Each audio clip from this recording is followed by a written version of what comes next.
Résumé de Thérèse Raquin et Émile Zola. Thérèse Raquin est une jeune femme orpheline, élevée dans une atmosphère étouffante par sa tante Madame Raquin, une vieille mercière autoritaire et possessive. Très tôt, Thérèse est mariée à son cousin Camille, un homme maladif, faible, égoïste et sans charme, qu'elle n'a jamais aimé. Ensemble, ils quittent la province pour s'installer à Paris, rue du Pont-Neuf où Madame Raquin tient une boutique. La vie de Thérèse est morne, vide et terne, jusqu'au jour où elle rencontre Laurent, un collègue de Camille. Homme robuste, sensuel, oisif et paresseux, Laurent devient rapidement son amant. Leur passion physique est brutale et dévorante. Mais leur liaison devient vite impossible à vivre dans la clandestinité. Pour pouvoir vivre ensemble librement, les deux amants décident alors de se débarrasser de Camille. Un soir, lors d'une promenade en barque, Laurent noie Camille dans la Seine sous les yeux de Thérèse. Officiellement, il s'agit d'un accident. Madame Raquin, effondrée, recueille sa nièce et continue de l'aimer comme sa propre fille.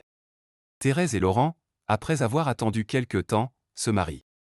Mais loin d'être libérés, ils sombrent peu à peu dans une spirale infernale. Le crime les ronge.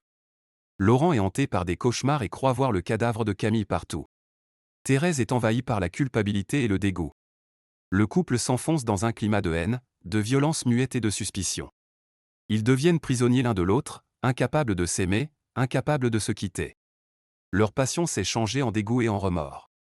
La situation atteint son paroxysme lorsque Madame Raquin, victime d'une attaque cérébrale, devient paralysée et muette. Mais elle comprend la vérité sur la mort de son fils en observant un échange entre les deux époux. Impuissante, enfermée dans son propre corps, elle est condamnée à vivre avec ses bourreaux sans pouvoir les dénoncer. Finalement, Thérèse et Laurent, au bord de la folie, planifient chacun en secret de tuer l'autre. Le soir où ils comptent passer à l'acte, dans un dernier moment de lucidité et de désespoir, ils renoncent à leur vengeance et choisissent de mourir ensemble en s'empoisonnant.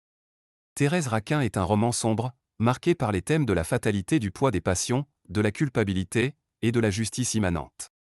Zola y expérimente une forme de réalisme naturaliste influencé par la médecine et la psychologie en disséquant les comportements humains comme des cas cliniques.